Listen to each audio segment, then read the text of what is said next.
Hello दोस्तों, नमस्कार। स्वागत है एक बार फिर से आप सभी का अपने प्रिय चैनल पर। दोस्तों आपको बता दें जो अभी की सबसे बड़ी खबरें आ रही है, जहां पर पाकिस्तान में परमाणु तबाही ला सकता है भारत की अग्नि पी मिसाइल। जी हां दोस्तों, अमेरिकी वैज्ञानिकों ने भी माना इसका लोहा। बताएंगे आखिर क्या कहा अमेरिका ने भारत के इस अग्नि पी मिसाइल को लेकर। दोस्तों बड़ी खबर, बड़ी जानकारी, साथ ही आगे बताएंगे जहां इमरान सरकार ने किया बहुत बड़ा घोटाला, ऑडिट टीम को कागजात देने से किया इनकार, जिसके बाद आईएमएफ ने दी है बड़ी चेतावनी। बताएंगे खबर, उससे आगे बताएंगे जहां रूस ने यूक्रेन बॉर्डर की तरफ भेज दिए सैकड़ों टैंक। सैटेलाइट तस्वीरों में दिखा हथियारों का भारी जखीरा। आखिर अब क्या चाहता है रूस, बताएंगे इस खबर को भी आपको। साथ ही दोस्तों बताएंगे जहां पर अब चाइना भारत के साथ डायरेक्ट नहीं दोस्तों इनडायरेक्ट लड़ना चाह रहा है। बीच में अब भारत के सबसे प्रेमी देश को लड़ाना चाह रहा है। बताएंगे दोस्तों किस देश की ये खबर है। साथ ही आपको आगे बताएंगे जहां पर कोरोना के ओमिक्रॉन वेरिएंट को लेकर दोस्तों बड़ी खबरें हैं, जहां पर एक दिन में रिकॉर्ड 1 लाख से ज्यादा केस दर्ज की गई है। दोस्तों बताएंगे कहां की खबर है। साथ ही आपको बताएंगे जहां पर बच्चों में संक्रमण का खतरा ज्यादा है ओमिक्रॉन से। बताएंगे दोस्तों आखिर इस वेरिएंट को पहचान करने वाली डॉक्टर का बड़ा दावा क्या है। साथ ही आपको बताएंगे जहां पर कृषि कानूनों की वापसी के बाद आखिर किस ओर इशारा कर रहे हैं कृषि मंत्री। कह दिया एक कदम पीछे हटे हैं तो एक कदम आगे फिर बढ़ सकते हैं। बताएंगे दोस्तों आखिर कृषि कानूनों में परिवर्तन को लेकर क्या ये बहुत बड़ा इशारा है कृषि मंत्री का। जी हाँ दोस्तों, इसकी भी पूरी तह तक जानकारी देंगे आपको। साथ ही बिहार के नीतीश कुमार ने नाइट कर्फ्यू को लेकर दोस्तों क्या बयान दिया है, क्या रात्रि कर्फ्यू लगाया जाएगा या नहीं, इस पर उनका बयान आया है। दोस्तों आपको भी बताएंगे क्या कहा उन्होंने। साथ ही अब इन किसानों को नहीं मिलेंगे 10वीं किस्त के 2000 रुपए, क्या है इसकी वजह वो भी हम आपको बताएंगे। साथ ही अटल पेंशन योजना में कैसे कर सकते हैं आवेदन, 5000 रुपए पेंशन पाने के लिए करना होगा बस ये छोटा सा काम, तो इसकी भी जानकारी देंगे, तो बने रहेगा वीडियो के अंत तक। और अभी खबरों में आगे बढ़ने से पहले हमेशा की तरह मानते हैं कि मोदी जी तो हर चीज संभव है, भारतीय सेना है तो अपना देश गर्व से जी रहा है दोस्तों, और आपको भी अपने भारतीय होने पर शान है। तो फटाफट से इस वीडियो को भी कर दीजिए लाइक, चैनल को कर दीजिए सब्सक्राइब, बेल आइकन दबाइए, साथ ही कमेंट बॉक्स में लिख दीजिएगा जय हिंद। जी हाँ दोस्तों, तो चलते हैं पहली और सबसे बड़ी खबर की तरफ, जहां पाकिस्तान में परमाणु तबाही ला सकती है भारत की अग्नि पी मिसाइल। ऐसा हम नहीं, अमेरिकी वैज्ञानिकों ने भी माना है दोस्तों। सैकड़ों परमाणु बमों से लैस चीन पाकिस्तान के खतरे का सामना कर रहे भारत के अग्नि प्राइम मिसाइल परीक्षण की गूंज दुनिया भर में सुनी जा रही है। अमेरिकी विशेषज्ञों का कहना है कि भारत की नई पीढ़ी की ये मिसाइल मात्र कुछ सेकंड में पाकिस्तान को तबाह करने की बेजोड़ ताकत रखती है। जी हाँ दोस्तों, उन्होंने कहा कि इस मिसाइल की सबसे बड़ी खासियत इसका कनस्तर के अंदर बंद होना है। टिन के डब्बे में बंद होने की वजह से इस मिसाइल में परमाणु बम को फिट करने में लगने वाला समय नहीं लगता है और भारत बहुत जल्द भीषण हमला करने में सक्षम हो गया है। यानी कि अमेरिका ने दोस्तों भारत के इस अग्नि पी मिसाइल का लोहा माना है। बता दें फेडरेशन ऑफ अमेरिकी साइंटिस्ट की ताजा रिपोर्ट में अग्नि पी की खासियत के बारे में बताया गया है। इसमें कहा गया है कि अग्नि पी मिसाइल के अंदर यानी मिसाइल के अंदर अग्नि 4 और अग्नि 5 की तकनीकों को शामिल किया गया है। इसमें नए रॉकेट, मोटर्स, नेविगेशन सिस्टम और अन्य उपकरणों को लगाया गया है। यह मिसाइल अब अग्नि 1 मिसाइल की जगह ले रही है। यानी कि दोस्तों खुद अमेरिका के साइंटिस्टों ने कहा है दोस्तों कि अग्नि पी मिसाइल पूरे पाकिस्तान को एक बार में खेदने में पूरे तरीके से सक्षम है। यानी कि दोस्तों कहीं ना कहीं भारत अब उन सभी देशों में गिना जाता है जहां पर डिफेंस सिस्टम मजबूत है, और ऐसे में भारत भी दूसरे तीसरे नंबर पर लाई करता है। दोस्तों आपकी क्या राय सुझाव होगी, और भारतीय होने पर गर्व है दोस्तों तो वीडियो जरूर लाइक कर दीजिएगा। और पाकिस्तान का जिस प्रकार से ये मिसाइल एक बार में खात्मा करता है, इसको लेकर आप सबसे बड़ा श्रेय भारत के किस मंत्री को देना चाहेंगे दोस्तों, कमेंट में जरूर उसका नाम लिखकर बताइएगा। देखते हैं क्या कहती है हमारी भारत की जनता। अगली खबर की बात करें जहां पर इमरान खान ने किया बहुत बड़ा घोटाला, ऑडिट टीम को कागजात देने से किया इनकार, जिसके बाद आईएमएफ ने कहा रिपोर्ट सौंपो। बता दें पाकिस्तान के कोरोना वायरस महामारी को लेकर खर्च पर ऑडिट रिपोर्ट के बाद पाकिस्तान के पीएम इमरान खान पर भ्रष्टाचार के आरोप लग रहे हैं। दोस्तों रिपोर्ट्स के मुताबिक उन पर बड़े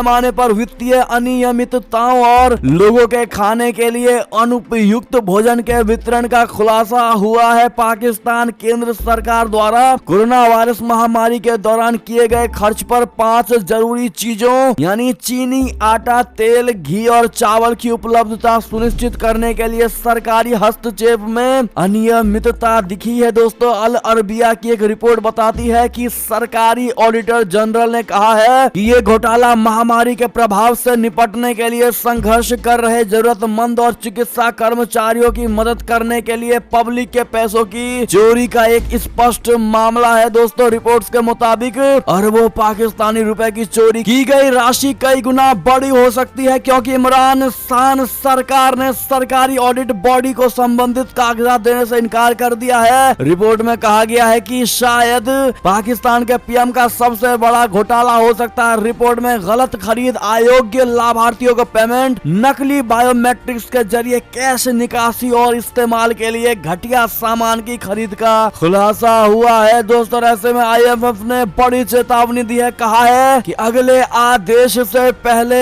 रिपोर्ट को सबमिट करो वरना बहुत बड़ा फैसला लिया जा सकता है। दोस्तों, इमरान खान के लिए ऐसे में गरीबों का पैसा खाने वाले सरकार के लिए आपकी क्या आवाज होगी? दोस्तों, कमेंट में जरूर बताइएगा। इमरान खान को लेकर जिन्होंने उस महामारी के समय में पाकिस्तानी नागरिकों को जो खाना पीना पैसा मिलने वाला था, दोस्तों उन पैसों को इमरान खान जैसे प्रधानमंत्री खा गए। क्या जवाब होगा आपका? कमेंट जरूर करिएगा। अगली खबर की बात करें, जहां पर रूस ने यूक्रेन बॉर्डर की तरफ भेजे सैकड़ों टैंक। सैटेलाइट तस्वीरों में दिखा हथियारों का जखीरा। बता दें, रूस ने यूक्रेन पर लिविव शहर में अपने दूतावास पर पेट्रोल बम हमले को लेकर आतंकवाद के आरोप लगाए हैं। रूस और यूक्रेन के बीच तनाव लगातार बढ़ता जा रहा है और इसी बीच सैटेलाइट तस्वीरों से जो खुलासा हुआ है दोस्तों कि रूस के राष्ट्रपति व्लादिमीर पुतिन ने सैकड़ों टैंकों को यूक्रेन सीमा की ओर भेज दिया और नए साल में ये तनाव एक नया मोड़ ले सकता है। क्रेमलिन ने शुक्रवार को कहा है कि एक हमलावर ने यूक्रेन के पूर्वी शहर में रूस के वाणिज्य दूतावास पर पेट्रोल बम फेंका था। जी हाँ दोस्तों, सैटेलाइट तस्वीरों में क्रीमिया में एक रूसी बेस पर नई ब्रिगेड स्तरीय इकाई को देखा जा सकता है, जिसमें कई 100 बख्तर बंद वाहन शामिल है। ये यूक्रेन की सीमा से लगभग 110 मील दूर स्थित है दोस्तों। और इसी जगह की 7 अक्टूबर की एक सैटेलाइट तस्वीरों में साइट को आधा खाली देखा जा सकता है। बढ़ते अगली खबर की तरफ, जहां पर तिब्बतियों को भारत से लड़ाना चाहता है चीन। मासूम बच्चों को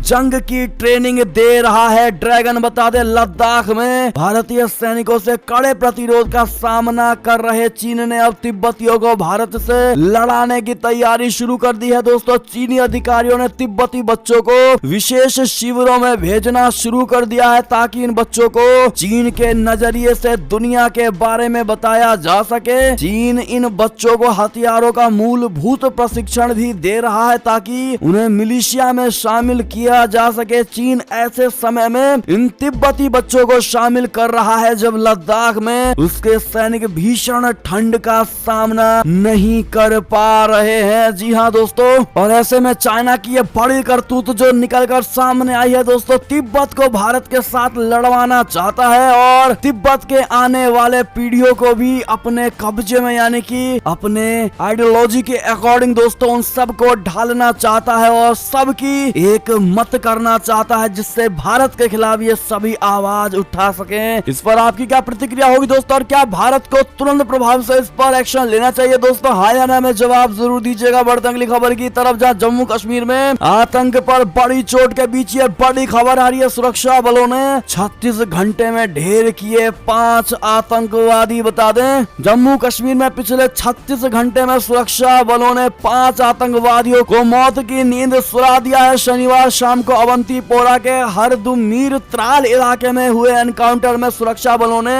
2 आतंकवादियों को ढेर कर दिया है। दोस्तों, इससे पहले सुबह में शोपिया जिले में सुरक्षा बलों ने एनकाउंटर में लश्कर ए तैयबा के 2 आतंकवादियों को मार गिराया था। तो वहीं शुक्रवार को अनंतनाग में हुए एक एनकाउंटर में सुरक्षा बलों ने एक आतंकी को ढेर कर दिया था। इसके अलावा सुरक्षा बलों ने 4 दहशतगर्दों को गिरफ्तार भी किया था। अवंतीपोरा में एनकाउंटर से कुछ घंटे पहले सुरक्षा बलों ने शोपिया जिले के 2 आतंकवादियों को मार गिराया था। पुलिस के एक अधिकारी ने बताया है कि आतंकवादियों की मौजूदगी की खुफिया सूचना मिलने पर सुरक्षा बलों ने सोपिया के चौगाम इलाके में घेराबंदी कर तलाश अभियान शुरू कर दिया था। चलते हैं दोस्तों अगली खबर की तरफ, जहां पर कोविड संकट के बावजूद 2021 में दक्षिण अफ्रीका संग मजबूत हुए अपने रिश्ते, भारत ने लगातार पहुंचाई मदद। बता दें दक्षिण अफ्रीका और भारत के बीच 2021 में राजनीतिक व्यापारिक संबंध और मजबूत हुए हैं। साथ ही कोरोना वायरस संकट में दोनों देशों ने इस जानलेवा महामारी से लड़ने में एक दूसरे को सहयोग बढ़ाने का मौका दिया है। दुनिया के बाकी ज्यादातर देशों की तरह दक्षिण अफ्रीका की 2021 की शुरुआत और समापन कोविड-19 की गंभीर चुनौतियों का सामना करते हुए हुआ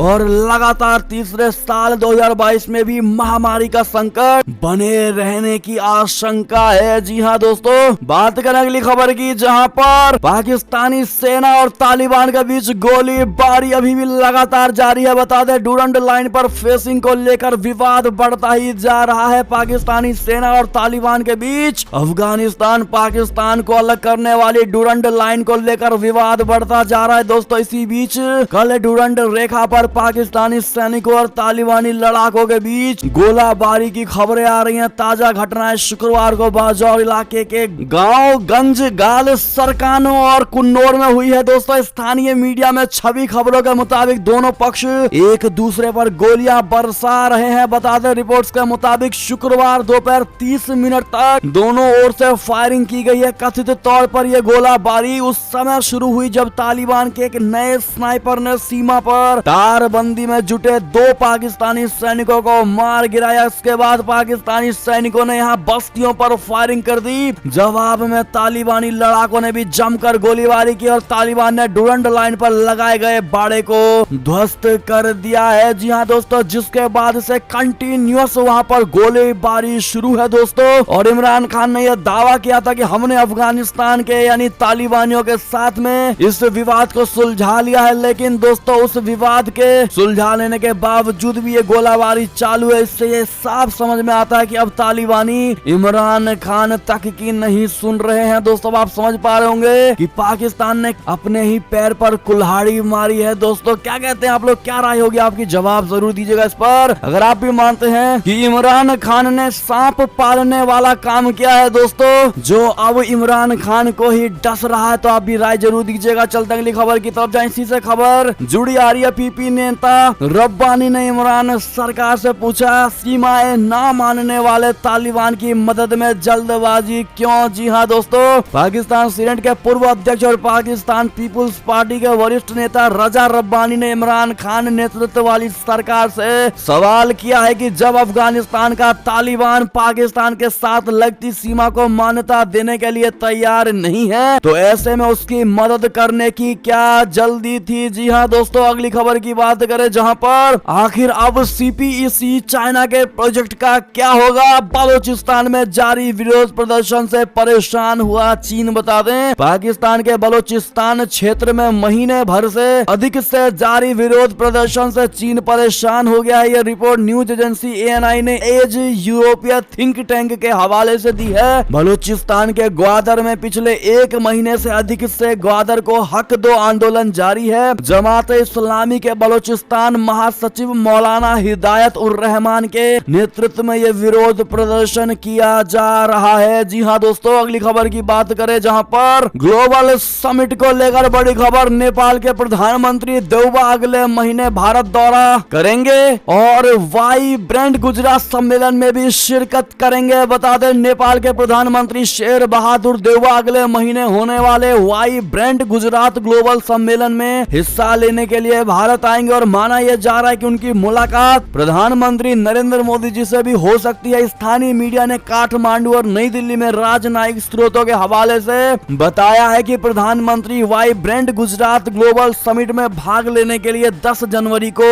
भारत के लिए रवाना हो रहे हैं। ऐसे में क्या आप उनका स्वागत करना चाहेंगे दोस्तों? तो वेलकम टू इंडिया देउबा जी कहना मत भूलिएगा। चलते अगली खबर की तरफ, जहां पर लुधियाना ब्लास्ट को लेकर बड़ा खुलासा, खालिस्तानी कनेक्शन इसको लेकर निकलकर सामने आ रहा है। बता दें डीजीपी ने कहा है कि आतंकियों और ड्रग माफिया ने रची है इसको लेकर ये बड़ी साजिश। पंजाब पुलिस ने लुधियाना बम ब्लास्ट में मारे गए संदिग्ध गगनदीप की महिला मित्र को हिरासत में लिया है। सूत्रों के अनुसार गगनदीप की ये महिला मित्र खन्ना पुलिस में कांस्टेबल है और एसपी के दफ्तर में तैनात है। गगनदीप सिंह के कॉल डिटेल की जांच के बाद खन्ना पुलिस को मिले इनपुट के आधार पर उसे हिरासत में लिया गया है। फिलहाल ये क्लियर नहीं है कि इस महिला कांस्टेबल के इस धमाके के साथ तार कैसे जुड़े हैं। आपको क्या लगता है इस पर दोस्तों कमेंट करके जरूर बताइएगा। और इस धमाके के पीछे सबसे बड़ा मकसद क्या हो सकता है दोस्तों बताना मत भूलिएगा। बात करें अगली बड़ी खबर की, जहां पर दुनिया भर में खाद्य महंगाई में बढ़ोतरी की मुख्य वजह है चाइना ड्रैगन ने दबा रखा है विश्व का आधा अनाज। बता दें दुनिया की कुल आबादी में चीन का हिस्सा 20% से भी कम है, लेकिन उसने अपने भंडारों में मक्के और दूसरे अनाजों के दुनिया की कुल पैदावार का लगभग आधा हिस्सा जमा कर रखा है और इसकी वजह से बाकी दुनिया को इन अनाजों की महंगाई का सामना करना पड़ रहा है। दोस्तों चीन का सबसे बड़ा अनाज भंडार बंदरगाह शहर दालियान में उपस्थित है और इसका संचालन चीन की प्रमुख सरकार कंपनी कॉफको करती है। बता दें बड़ी खबर है दोस्तों। चलते अगली खबर की तरफ, जहां पर नासा ने अंतरिक्ष में भेजा सबसे शक्तिशाली जेम्स वेब टेलीस्कोप। 10,000 वैज्ञानिकों की लगी है मेहनत। ब्रह्मांड के कई रहस्य सुलझाएगा दुनिया का ये सबसे बड़ा स्पेस टेलीस्कोप। जी हाँ दोस्तों आपको बता दें विश्व के सबसे बड़े और अब तक का सबसे ज्यादा ताकतवर स्पेस टेलीस्कोप शनिवार को अपने अभियान पर रवाना हो गया। दुनिया के सबसे बड़े ये टेलीस्कोप ब्रह्मांड के कई अनसुलझे रहस्यों को सुलझाने में वैज्ञानिकों की मदद कर सकता है। ये पहले तारों, आकाश गंगाओं की खोज और जीवन के संकेतों का पता लगाने में भी अहम भूमिका निभाएगा। जी हाँ दोस्तों अमेरिकी अंतरिक्ष एजेंसी नासा की जेम्स वेब स्पेस टेलीस्कोप दक्षिण अमेरिका के उत्तर पूर्वी तट स्थित फ्रेंच गुयाना अंतरिक्ष केंद्र से क्रिसमस की सुबह यूरोपीय रॉकेट एरियन के जरिए अंतरिक्ष के लिए रवाना किया गया। ऐसे में दोस्तों इस टेलीस्कोप को रवाना करने के पीछे जो इनका यानी नासा का उद्देश्य दोस्तों, अगर आप भी चाहते हैं कि पूरा हो तो ऑल द बेस्ट जरूर कह दीजिएगा नासा को। अगली खबर की बात करें, जहां पर इजराइल से जंग के खतरे के बीच ईरानी सेना ने की है मिसाइलों की भारी बारिश। एक साथ दागी है 16 मिसाइलें। बता दें इजराइल के हमले के मंडराते खतरे के बीच ईरान ने एक साथ 16 मिसाइलें दाग कर नफ्ताली बेनेट सरकार को सीधी चेतावनी दी है। दोस्तों अगली खबर की बात करें, जहां पर यूनाइटेड किंगडम यानी ब्रिटेन से बड़ी खबर आ रही है। एक दिन में रिकॉर्ड 1 लाख से ज्यादा केस दर्ज हुए हैं। पीएम बोरिस जॉनसन ने की है क्रिसमस मैसेज में लोगों से वैक्सीन लगवाने की अपील। बता दें ब्रिटेन में कोरोना वायरस के मामले तेजी से बढ़ रहे हैं जो सरकार के लिए चिंता का सबब बना हुआ है। दोस्तों प्रधानमंत्री बोरिस जॉनसन ने क्रिसमस संदेश के तौर पर जनता से कहा है कि वो कोविड-19 वैक्सीन लगवाकर देश को उपहार दें। जॉनसन ने कहा है कि उपहार खरीदने के लिए बहुत कम समय बचा हुआ है, लेकिन अब भी आप अपने परिवार और इस पूरे देश को एक अद्भुत चीज दे सकते हैं और वो है आपका वैक्सीन लगवाना।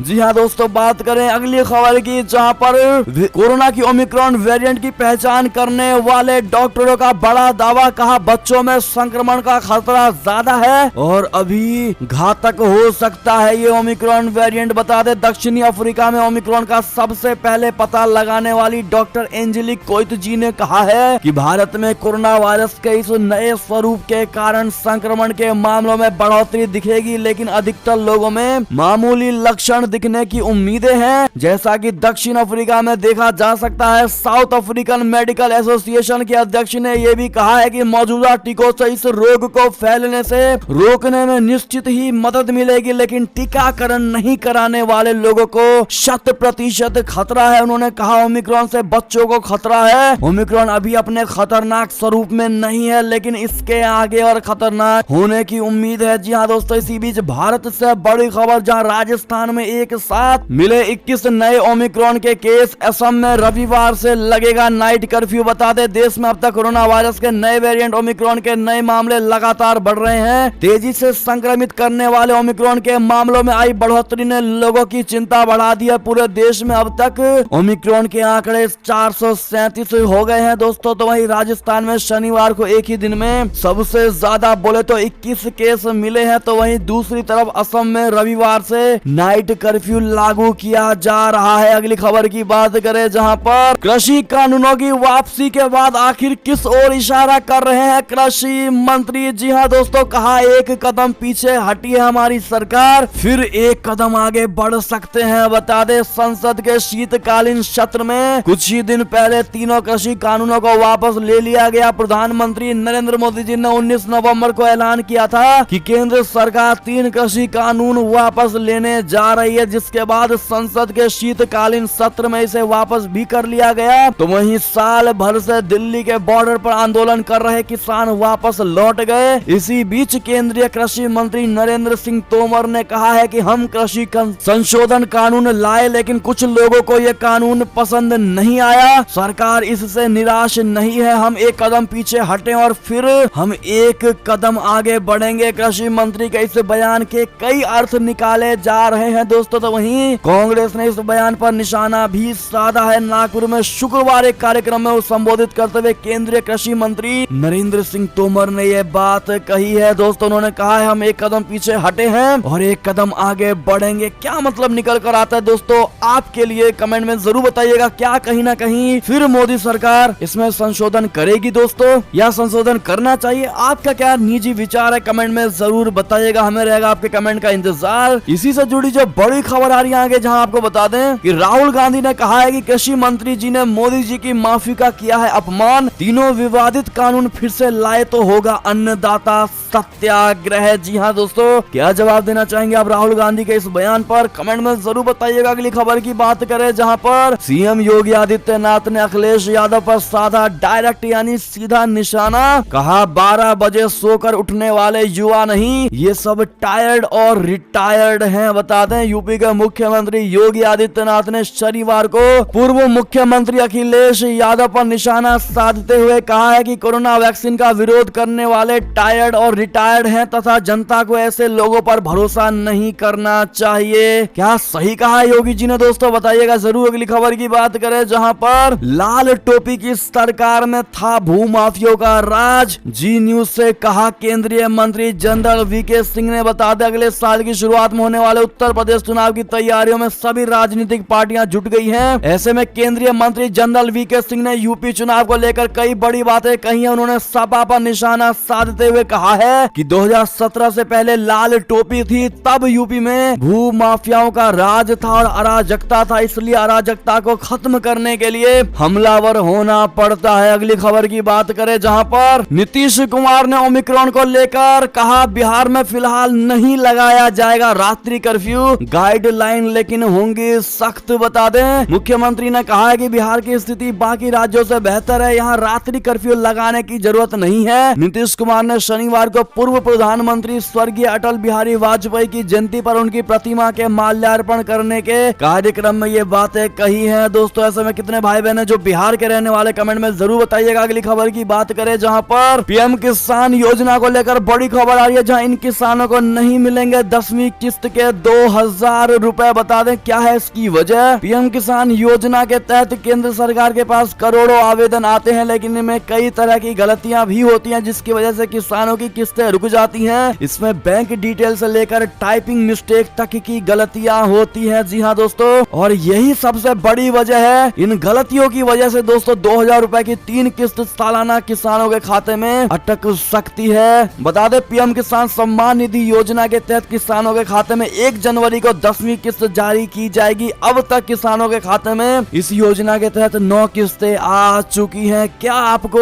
एक भी किस्त मिली है दोस्तों? कमेंट में जरूर बताइएगा। साथ ही अंतिम खबर की बात करें, जहां बता दें अटल पेंशन योजना में कैसे कर सकते हैं आप आवेदन। 5000 रुपए पेंशन पाने के लिए करना होगा बस ये काम। बता दें केंद्र सरकार द्वारा साल 2015 में अटल पेंशन योजना शुरू की गई थी। उस समय इस योजना को असंगठित क्षेत्रों में काम करने वाले लोगों के लिए शुरू किया गया था, लेकिन मौजूदा समय में इस योजना का लाभ 18 से 40 साल के अन्य लोग भी उठा सकते हैं। इसमें आपको अभी निवेश करना होता है और बाद में 60 साल का होने पर जमाकर्ताओं को पेंशन मिलने लगती है। ऐसे में अगर आप इस योजना में आवेदन करना चाहते हैं तो हम आपको इसके सरल तरीके बता रहे हैं दोस्तों। कैसे आप आवेदन कर पाएंगे उनके आधिकारिक वेबसाइट पर जाकर, और क्या स्टेप्स हैं दोस्तों हमने स्क्रीन पर दिखा दिया, आप पढ़ पा रहे होंगे। लेकिन आपको बता दें जैसे ही आपका रजिस्ट्रेशन पूरा हो जाएगा, इसमें आप मंथली, तिमाही और छमाही निवेश कर सकते हैं। आपको 42 साल की उम्र तक निवेश करना होगा, जिसके बाद 42 साल में आपका कुल निवेश 1,04,000 रुपए होना चाहिए और 60 साल होते ही आपको आपको मंथली 5,000 रुपए मिलने शुरू हो जाएंगे। बहुत आसान प्रोसेस है दोस्तों।